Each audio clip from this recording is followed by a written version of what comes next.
अस्सलाम वालेकुम everyone, welcome to day 4 of a series of reminders for youth.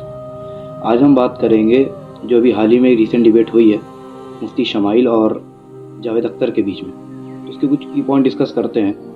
जैसे कि जो मेरे सुनने में भी आई है, मैंने कई जगह देखा भी कि जो जावेद अख्तर के अनुभव थे वो ये क्लेम कर रहे थे कि अगर हम इंडिविजुअली दोनों की स्पीच सुने तो जावेद अख्तर साहब ने भी बहुत क्लियर पॉइंट्स रखे हैं और बहुत लॉजिकल पॉइंट्स रखे हैं।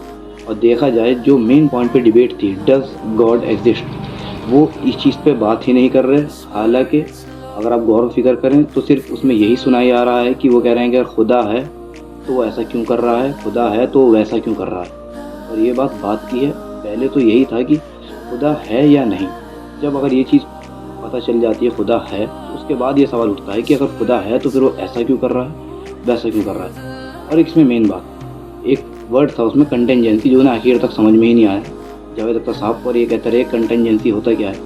कंटेंजेंसी का सिंपल अगर बेसिक मीनिंग होता है तो वो ये होता है कि एक डिपेंडेंट बीइंग किसी पे डिपेंडेंट है और वो फाइनल पॉइंट पे कोई ऐसा इंडिपेंडेंट बीइंग है जिस पे वो सब डिपेंडेंट थे, लेकिन लास्ट में एक इंडिपेंडेंट बीइंग है जो उन सबको कंट्रोल कर रहा है। तो बेसिकली उन्हें इतनी चीज़ समझ में नहीं आ रही थी। और अगर ऐसा नहीं है कि कोई डिपेंडेंट बीइंग का फाइनल पॉइंट कोई इंडिपेंडेंट बीइंग नहीं है, तो वो इनफाइनाइट रिग्रेस होता है। और इनफाइनाइट रिग्रेस प्रैक्टिकल वर्ल्ड में पॉसिबल नहीं है। जैसे मैं आपको एक मिसाल देता हूँ, अगर कोई लड़का है वो किसी लड़की को प्रपोज करता है और लड़की का जवाब उसके बदल में आता है, मैं अपने पापा से पूछती हूँ, अपने बाप से बात करती हूँ।